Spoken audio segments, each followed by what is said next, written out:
because the American people are telling you over and over again, we're not in support of this. So maybe for once, would you listen to your constituency? Poll them like you poll everything else. They will tell you they do not want one goddamn freaking dime going to starve a whole people or ethnically cleanse and continue this genocide. With that, I want to introduce Musab. I'm so sorry. You're going to kill me. Musab, who's an amazing poet and writer. But today I learned that he was a teacher and who loved his students. And it breaks me to tears to hear him talk about how he doesn't know where the whereabouts is, but how one of his favorite students was taken away so early.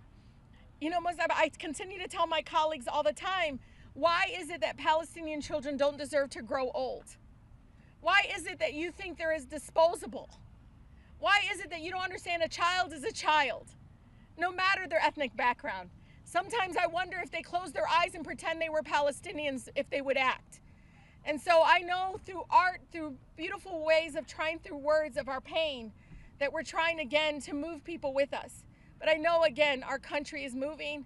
Even if the institution that's continuing to be broken behind us doesn't move, we're gonna make them move. With that. Thank you. Thank you so much. Thank you so much, Representative Rashida Tlaib, for your words. In fact, I lost so many members of my family, over 50. Some of them are still under the rubble. I myself am a survivor of the genocide. I was abducted by the Israeli forces for 3 days. I'm a father of an American citizen. Okay. I'm a father of an American citizen. We were in Gaza. Our house was bombed on October 28, 2023. And we were lucky because no one was inside the house. We already evacuated it, but we got no calls from anyone, not from the Americans, not from the Israelis, that they would bomb our house. Otherwise, I wouldn't be standing here. I lost so many of my students. Hatem Zanin and Harith Naim are just one of them, two of them.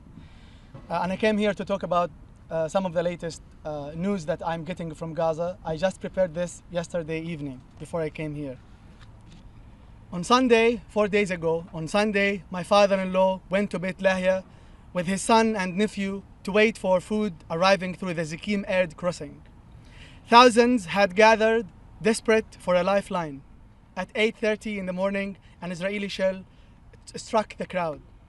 My brother-in-law and his nephew were among the wounded. They were taken to the hospital, but doctors couldn't operate them until after some hours. When I video called them 2 days ago on Tuesday, I saw someone in the same hospital room with a leg amputated. I didn't recognize him at first. Then a neighbor passed the phone to him. It was Muayyad, my neighbor, pale and thin, a father of two, someone I used to play soccer with. Muayyad once ran a barbecue restaurant with his siblings. Israel destroyed his home, destroyed his restaurant, destroyed our neighborhood, destroyed our city. It killed members of our families, severed Muayyad's leg, and starved his entire family. Now his wife and 2 children are even more desperate, with Muayyad still in the hospital, unable to provide. He told me his leg might have been saved if there had been enough doctors. But the casualties were overwhelming. Too many, too urgent. That same morning, my second cousin, Ali Abu Arab, was shot in the abdomen while waiting for aid trucks. He didn't die immediately. It took an hour to get him to the hospital. Once admitted, his final words were, "Take care of my wife and 5 children." Ali was a father of 5, aged 11, 9, 8, 5, and a year and a half. He wasn't the first loved one and relative I've lost. On October 13th, 2023, an airstrike killed 31 members of my family, 18 children, 6 mothers, and 2 elderly were among them, and a disabled man, my first cousin's husband. Among them was my first cousin, Tahrir Abu Toha, and their 5 children, an entire family erased. On October 9th, 2023, I lost my pregnant cousin, Dua al-Dabash. On October 22nd, my cousin Noor al-Shantaf was killed along with her husband and their 3 children. Only 1 child survived. Another cousin was killed on October 18, 2024, with 14 members of her family. My great aunt, whom I called Grandma, was among them. Her body is still under the rubble. Israel later razed that entire area. On January 17, 2024, after more parents were killed returning home with bread, I wrote this poem. He left his house to buy some bread for his kids. News of his death made it home, but not the bread. No bread. Death sits to eat whoever remains of the kids. No need for a table, no need for bread. In recent weeks, my parents have left home for a pack of flour, and many parents have left home for bread, but never returned. Some came back wounded or traumatized. Starvation isn't just about lack of food. It's about denying essential supplies: formula, diapers, medicine, equipment, fuel. Babies don't need flour, by the way. They need care. They need Israel to stop bombing hospital wards and family tents. They need the US to stop sending more weapons, to stop vetoing UN resolutions calling for a ceasefire and release of hostages on both sides. They need the media to stop dehumanizing us. They need no one to defend their killers. Shame on those who do. While human rights groups, UN officials, and genocide scholars have already warned that Israel's actions may amount to genocide. What people in Gaza and all of Palestine need is an end to occupation, and justice, and accountability for all who enabled this, governments and media alike.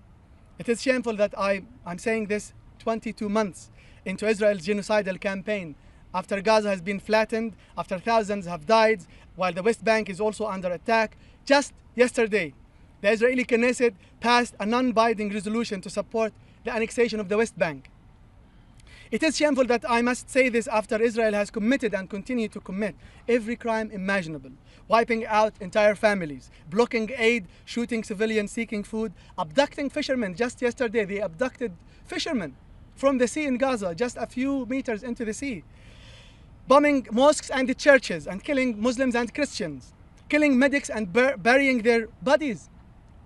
They killed the medics and buried their bodies in Rafah, killing journalists and aid workers, committing crimes against humanity and justifying these war crimes.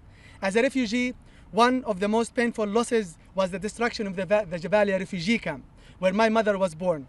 The world has not only allowed a live-streamed genocide, but it has allowed generations of Palestinians to remain refugees. Now, 2 of Gaza's 8 refugee camps, Jabalia and Rafah, have been destroyed. It is shameful that I'm still saying this after 22 months of the genocide. It is shameful that the world has been watching this for 77 years. Thank you.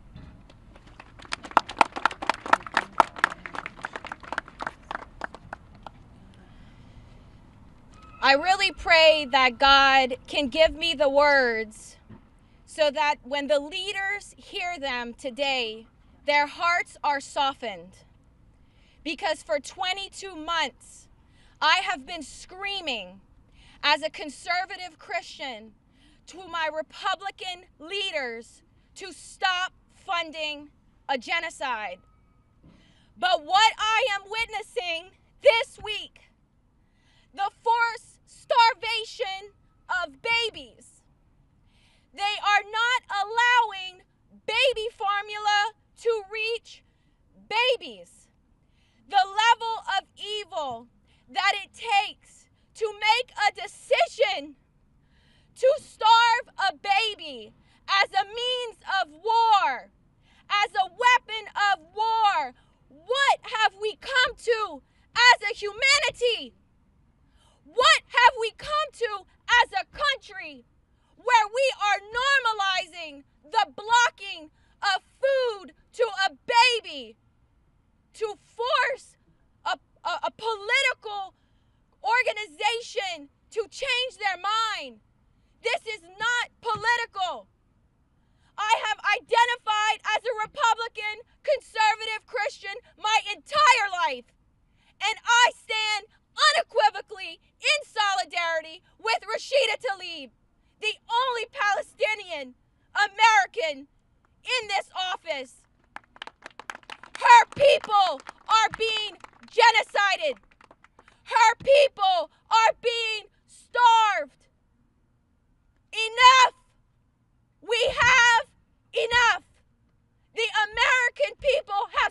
listen.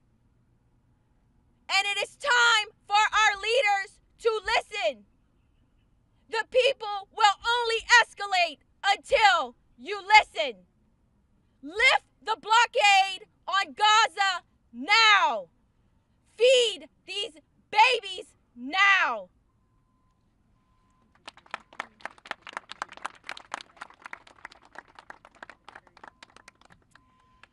My name is Stacy Gilbert.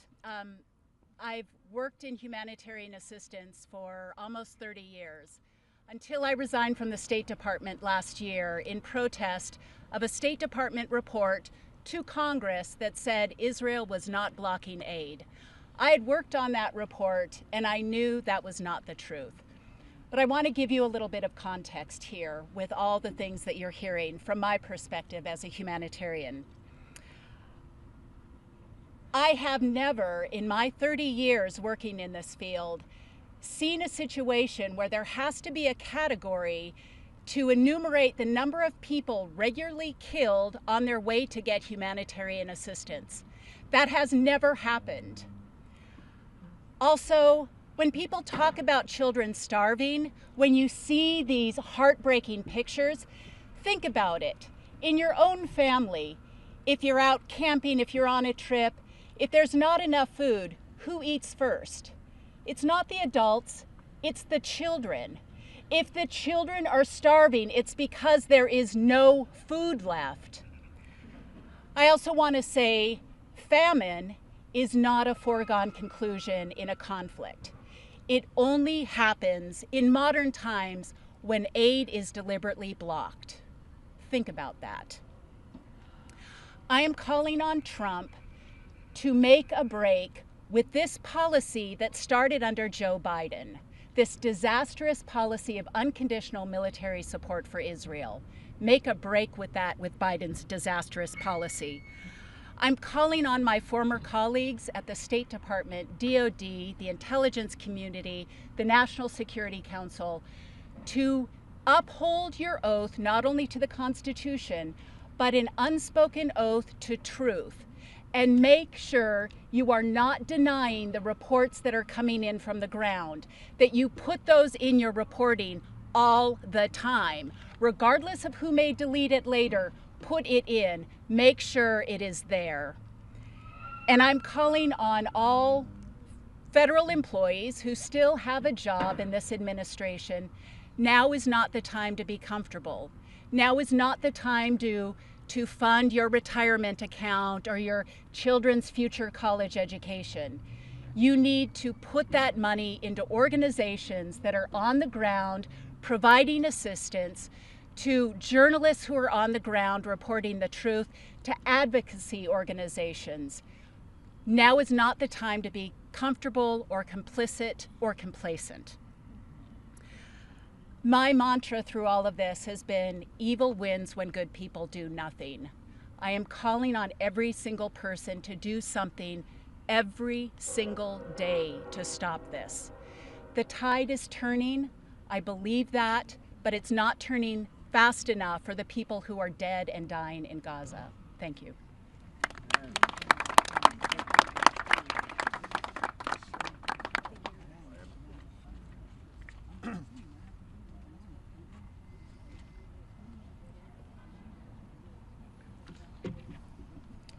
My name is Hannie Nofall. I was a submarine officer for over 10 years, and I resigned in November 2023 during the Biden administration when I recognized very early on that this was in fact a genocide, and the United States government was fully and unequivocally backing that genocide.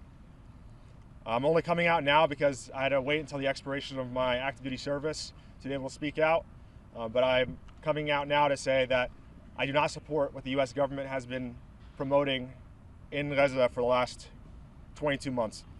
250 years ago, at the dawn of this nation, George Washington gave us a warning. In his farewell address, he cautioned us against the insidious wiles of foreign influence and pleaded with future generations to preserve the independence of our political institutions from entangling alliances and passionate attachments abroad. He did not do this out of isolationism or fear, but out of the deep understanding that the strength of the Republic lies not in its might, but in its moral clarity. Not in who it can dominate, but in who it can resist. I speak to you today as someone who wore the uniform of this country for over a decade, who stood the watch aboard a nuclear submarine as an officer, entrusted with one of the most powerful arsenals on Earth. I swore an oath to support and defend the Constitution of the United States against all enemies, foreign and domestic. I took the oath seriously, but I have come to understand that threats to our republic do not always arrive in the form of armies or missiles. Sometimes they arrive as ideologies, quiet, corrosive, and clothed in the language of friendship. And today, the greatest test of our national integrity is not in the South China Sea or the Persian Gulf. It is Gaza. What is unfolding in Gaza is not a conflict. It is not a war between equals. It is a calculated starvation, bombing, and displacement of a captive civilian population executed by the Israeli government and made possible by the full backing of the United States.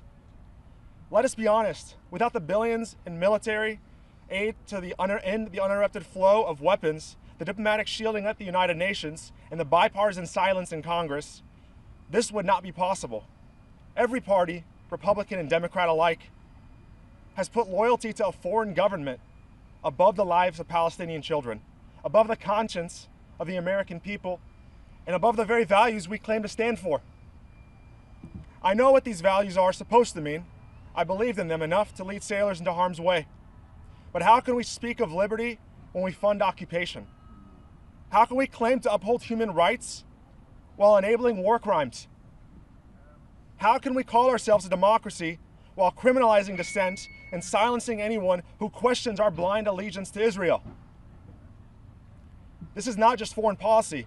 This is the capture of our republic. Washington foresaw this. He warned that passionate attachment to another nation would lead to the illusion of common interest, the betrayal of our own. And that is exactly where we are. We have been seduced by a false narrative, one that equates strategic alliance with moral obligation and dissent with disloyalty. But let me be clear. To speak the truth about Gaza is not anti-American. It is profoundly American, because patriotism, real patriotism, is not obedience to power, it is fidelity to principle. And principle demands we say this: no nation, however sacred its origin story, has the right to ethnically cleanse, starve, or massacre civilians. Not even Israel. Especially not with our weapons, especially not with our tax dollars, especially not in our name. I resigned my commission because I could no longer serve a system that rewards cowardice and punishes conscience. I could no longer remain silent while my government abets apartheid and genocide under the guise of security. And I say to you now, our silence is complicity. And complicity is not neutrality. It is betrayal. Betrayal of our Constitution, betrayal of our humanity, betrayal of the republic Washington fought to build. But it is not too late. The people of this country have always been capable of great moral courage.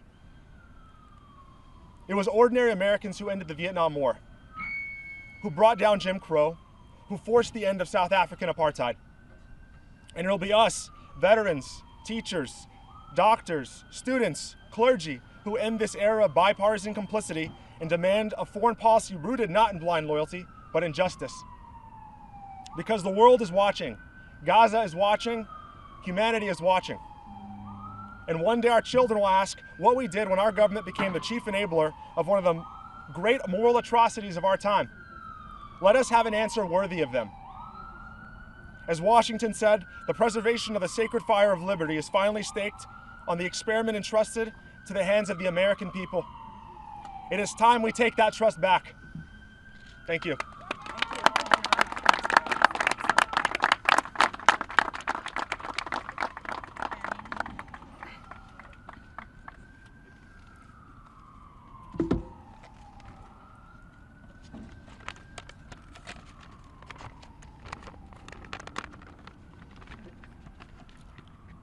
My name is Caleb Dixs. I'm a proud American and a 5-year veteran of the United States Marine Corps.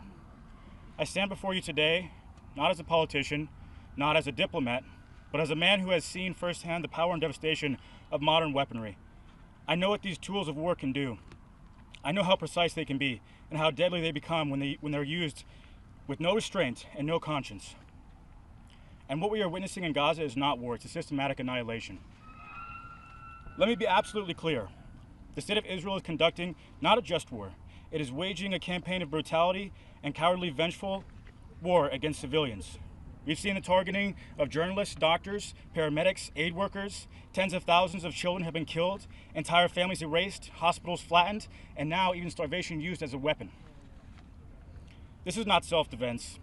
This is genocide. And while Israel may be pulling the trigger, America is loading the gun. With every bomb we fund, every weapon we ship, every veto we cast at the UN, we stain our hands with the blood of the innocent. But I'm not just speaking as a Marine or an American. I'm speaking as someone who has walked the streets of Palestine. I've looked into the eyes of the Palestinian people. I've sat with their families, shared meals, laughed with their children, heard their stories. And I can tell you with certainty, these are some of the kindest, most resilient, most dignified people I have ever met. They do not need our pity, they need our solidarity. I do not stand here as a savior, I stand here as a brother, standing shoulder to shoulder with the Palestinian people in their fight for freedom, dignity, and liberation. To the American people, you have more power than you think. It is your tax dollars, your silence, your votes that make this violence possible. But it can also be your courage, your voices, your resilience that brings it to an end. Do not let the language of defense fool you. Do not let the words of propaganda blind you. Human life is human life. And the Palestinian lives are not dispensable. If you believe in liberty, if you believe in justice, if you believe in the values this nation claims to uphold, then now is the time to speak, to stand, and to act. Gaza is burning, the West Bank is bleeding, and history is watching. May we choose to be remembered not for our silence, but for our moral clarity and our refusal to be complicit in the face of evil. Thank you. Free Palestine, and God bless you all.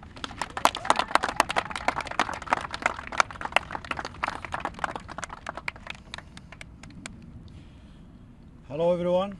Assalamu alaikum. Peace be upon you. The peace that the children in Gaza do not have. My name is Dr. Nidal Jabur. I'm a Palestinian American internal medicine doctor from Michigan. I'm a proud constituent of Congresswoman Rashida Tlaib. As your constituent,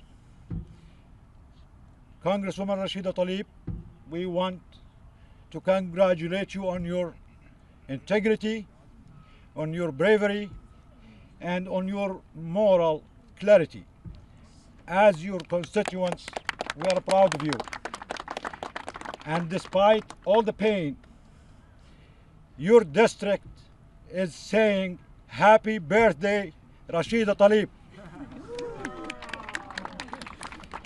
Thank you, Ahmad Abu Arab, the amazing poet and writer, the son of Gaza. You are a proof that Gaza will live and shall outlive all the haters, domestic and foreign. I'm here with my colleagues as doctors, healthcare workers, and as witnesses to the worst atrocities in mankind's history. We are here to tell you without apology that what is happening in Gaza is a genocide, and that the United States government is helping to fund it with American tax dollars. What we are witnessing in Gaza is not a humanitarian aid. It's not relief. It is a United States funded slaughterhouse. Children are being starved and shot at for trying to get bread. Churches and mosques are bombed. Families are burned alive. No one is spared. Not newborns, not the elderly, not the patients, not the doctors, nor the priests. This is not war. This is an extermination campaign funded, aided, abetted by the United States of America. The so-called Gaza humanitarian aid is not a lifeline. It is a death trap. Children take off their sandals so they can run faster, to dodge the bullets while they are searching for bread. This is not a humanitarian operation. This is a death distribution network funded by the United States and run by the Israeli military and American mercenaries. From the concentration camps of the Holocaust to the killing fields in Cambodia to the concentration zones Israel is building across Gaza, and now to the American-backed death distribution centers, the crime is the same. The genocide is the same. It should have ended 2 years ago, when the signs were clear, when the warnings were loud. And we know this. President Reagan stopped Israel in 1982 with one single phone call. And we know that President Trump can stop it with one single phone call now, unless if he is as weak as Biden was. If you don't stop it today, then you are as sleepy as Joe was. It's your call. And yet our Congress voted on July 18th to send more of our tax dollars to fund more weapons. $500 million more of American tax dollars went to Israel on top of the $3.8 billion that they get for bombs to slaughter children, to mass starve children. President Trump, stop it today. No more negotiations. No more lies. No more giving Netanyahu and Israel time to starve and murder more babies and children. Don't let Netanyahu take you for a ride like he did with Biden. This is not who we are. The Americans are better than this. What we are supporting in Gaza does not make America great again. Shut down the killing zones, flood Gaza with aid, end the genocide. History will remember this point and this moment, what we did and what we failed to do. The world is watching, and history is keeping receipts. In order to honor the true heroes in Gaza in this awful stain on human history, my colleagues here will share accounts from doctors, healthcare workers, and regular Palestinians in Gaza. Some of them are still with us. Some of them have been murdered. Others are being tortured in the Israeli torture camps. They are not numbers. They are human beings with hopes and dreams. And they bleed just like anyone else. Thank you.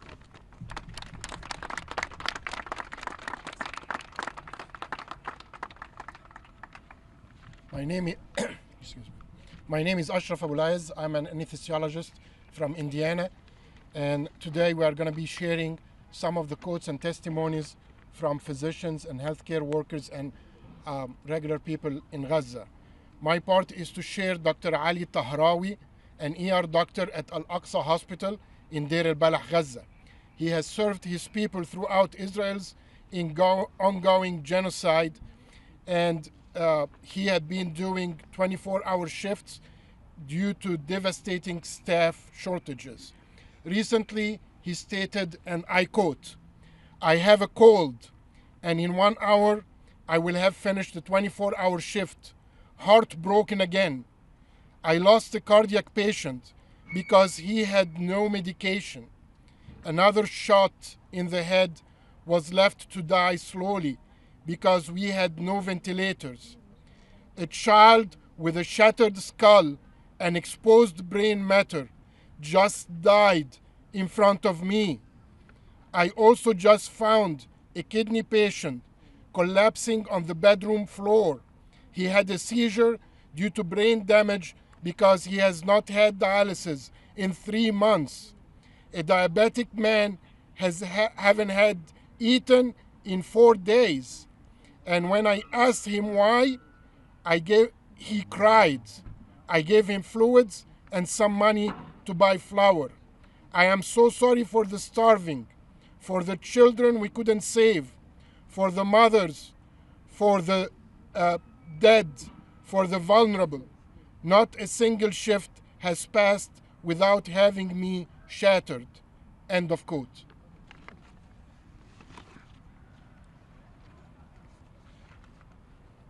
Hello, I'm Mary Beth.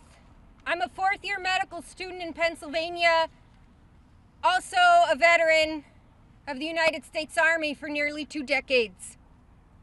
On Sunday, we hosted American nephrologist Dr. Imran on our weekly webinar for Doctors Against Genocide. The objective was to support the people in Gaza navigate malnutrition and refeeding syndrome. We learned that when we reintroduced food consumption, carbs are the worst in terms of safety. High phosphorus foods were encouraged, such as seafood, dairy products, legumes, nuts, seeds, bone broth, and canned foods. We were hit with the sobering reality when Iman Husni, a woman in Gaza, interrupted Dr. Imran to tell him that the foods he suggested when refeeding were unavailable in Gaza. I speak on behalf of all my colleagues when I say we collectively felt shame and guilt, even in our attempt to support. We fell short.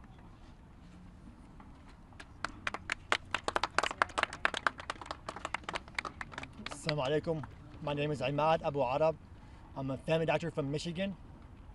I'm going to state a testimony from Ahmed Zaidan, a 10-year-old from Gaza who went to collect aid at one of the GHF distribution centers.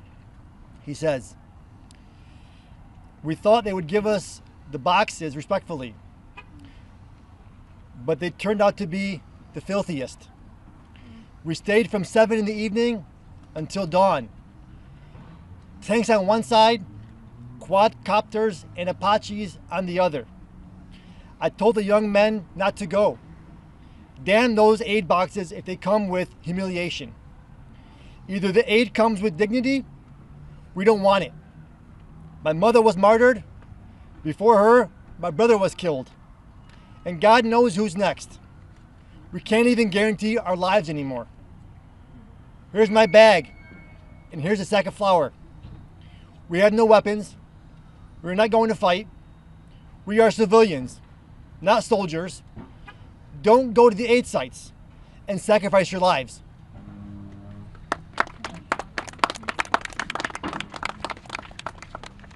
Bismillahirrahmanirrahim. I'm Dr. Kuratulan Sayyedan, physician from New York City. I'm going to share testimony of Dr. Khalid Al-Sir, renowned trauma surgeon from Nasir Medical Complex, Khan Yunus.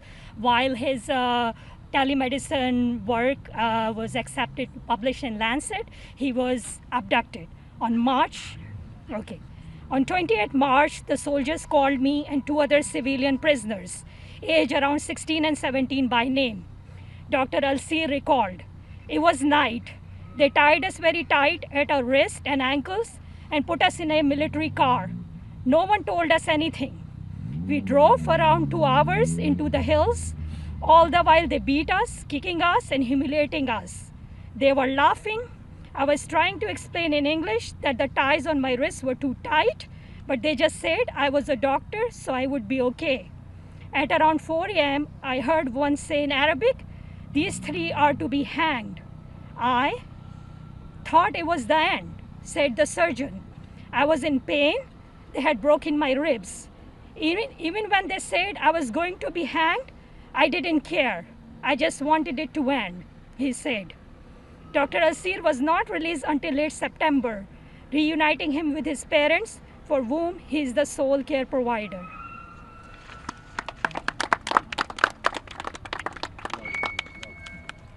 My name is Dr. Roxana Seami. I'm an infectious disease physician. I will be sharing the account by a Gazan captive regarding Dr. Adnan al-Bursh. This was an account about his time at the Al-Fur prison area.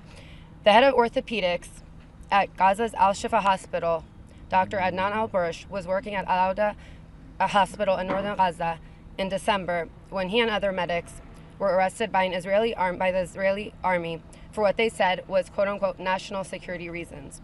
He was taken to the notorious Ofer prison.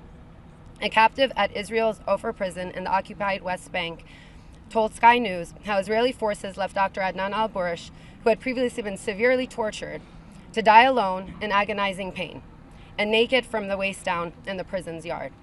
He stated, and I quote, "In mid-April 2024, Dr. Adnan al-Bursh arrived at Section 23 in Ofer prison. The prison guards brought Dr. Adnan al-Bursh into the section in a deplorable state. He had clearly been assaulted with injuries around his body. He was naked in the lower part of his body. The prison guards threw him in the middle of the yard and left him there. Dr. Adnan al-Bursh was unable to even stand up. One of the prisoners helped him and accompanied him to one of the rooms. A few minutes later, prisoners were heard screaming from the room, and they declared that Dr. Adnan al-Bursh was dead."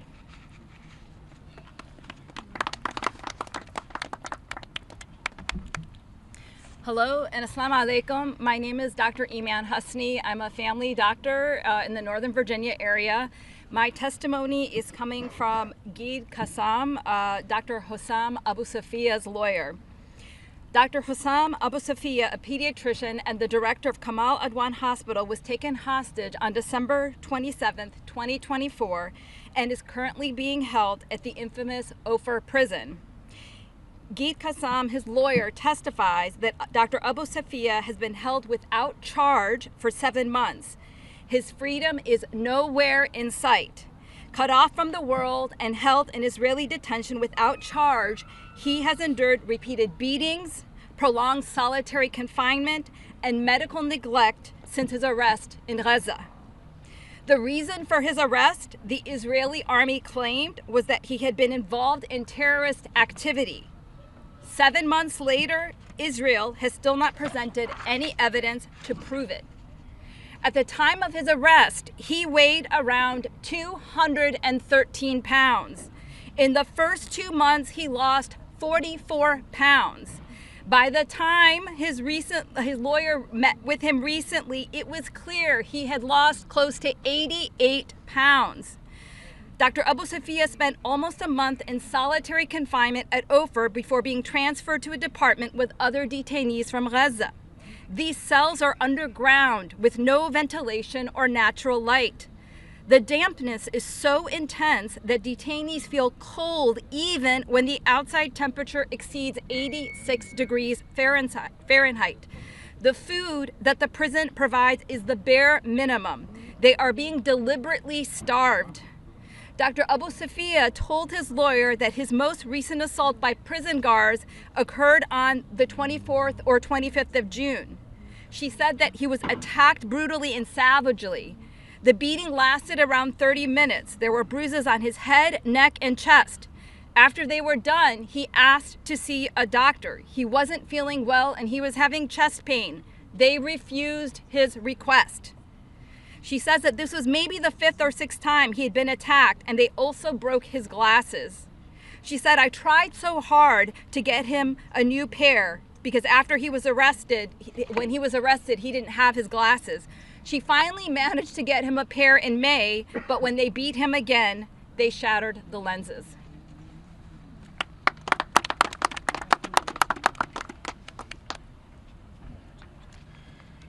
Hello, my name is Sherrod Worheimer. I'm a medical student at George Washington, right here in DC.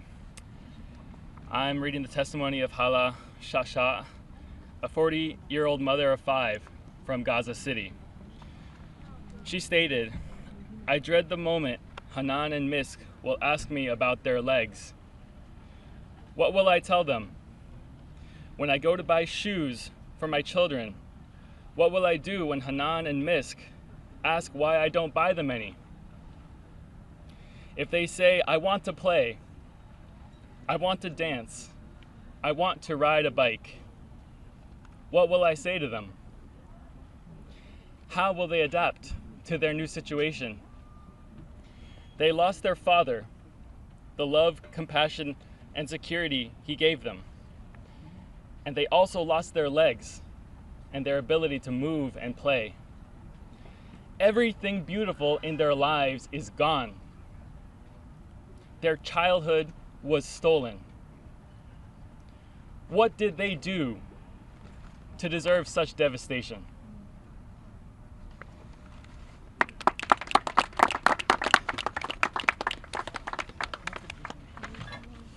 Hello, I'm Dr. Christa Joseph. I'm an internal medicine physician from Maryland.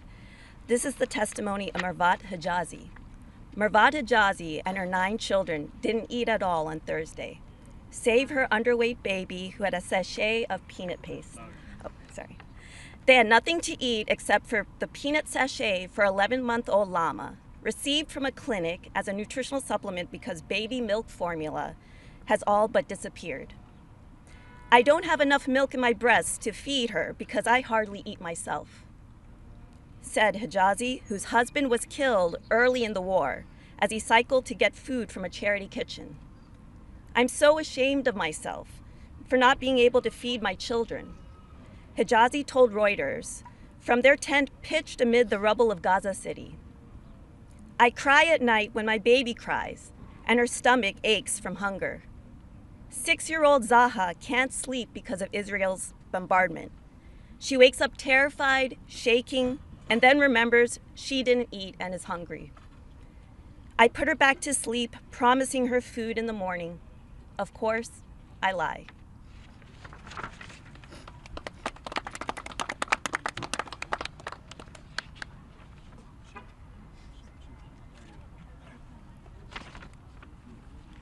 Hi, I'm Dr. Danny Richie.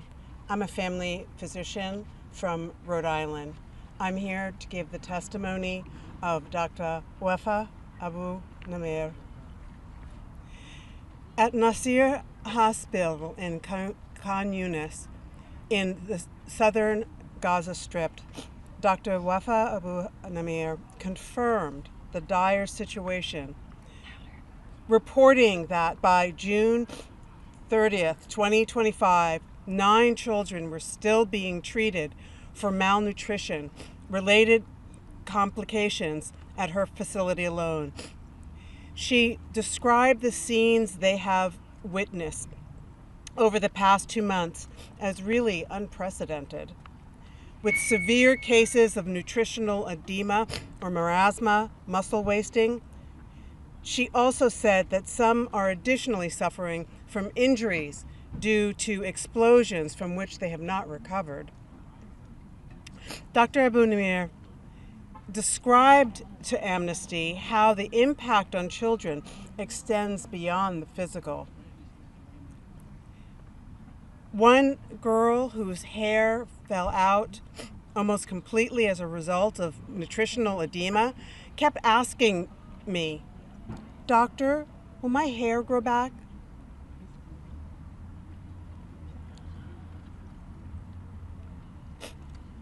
Am I still beautiful? Abu Arab said, even if these children recover completely from the scars will always remain with them. Medically, we know that malnutrition amongst infants and children may have long-term cognitive development effects, but I don't think enough attention is being given to the mental health and psychological impact of starvation and war on children and parents. She also conveyed the exhaustion felt by medical staff. We as doctors are also exhausted. We are malnourished ourselves. Most of us are also displaced and live in tents, yet we do our best to offer medical care, provide nutrient supplements, and as much support as we can. We try to save lives. We try to relieve suffering. But there is very little we can do after discharge.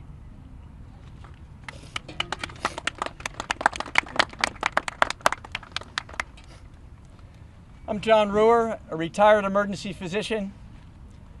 I've been on the front lines of conflict zones on 4 continents, and I have never seen anything like what is happening in Gaza. Missiles and bombs designed to fight modern armored armies are being dropped on helpless civilians penned in a cage. And if that's not enough, now we have the barbaric medieval siege tactic of starving a population to induce submission. Unbelievable. But we're not here today as diplomats. We are doctors whose duty is not to power, but to preserve life. And so we are asking President Donald Trump and the 535 members that work in this building behind us for 5 immediate actions. 1, open the crossings to Gaza for humanitarian aid. Open it now. Open now. Now. 2, dismantling the Gaza Humanitarian Foundation, which, as you've heard, is nothing but a death trap dressed up as distribution centers. 3, unfettered access to food, fuel, medicine, and water to be distributed by the NGOs like World Food Program, the United Nations, and UNICEF, and Oxfam, organizations that have experience in delivering this without killing people. Let the now. 4, international protection for humanitarian aid and humanitarian aid workers. And 5, a permanent and complete ceasefire now. Ceasefire now. We're not asking for a miracle, we're demanding justice. Because genocide doesn't happen just in silence, it happens in bureaucracy, in delay, in neutral language from people that are powerful who should know better. So we're here to say no more. We will not stop, we will not be polite, we will not forget. Lift the siege, feed the starving, stop the killing now. Not another hour, not another child, not another bomb. Never again for anyone. For God's sake, people, reclaim our humanity. Thank you. Thank you. Thank you, everyone. Thank you, everyone, for coming. If any of the media would like to do a one-on-one interview with anyone here, please feel free to tap someone on the shoulder if you have any additional questions you'd like to ask. Thank you for coming. And the National Day of Action to end the starvation, people around the country have been asked to slam on pots.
Thank you, Rashida.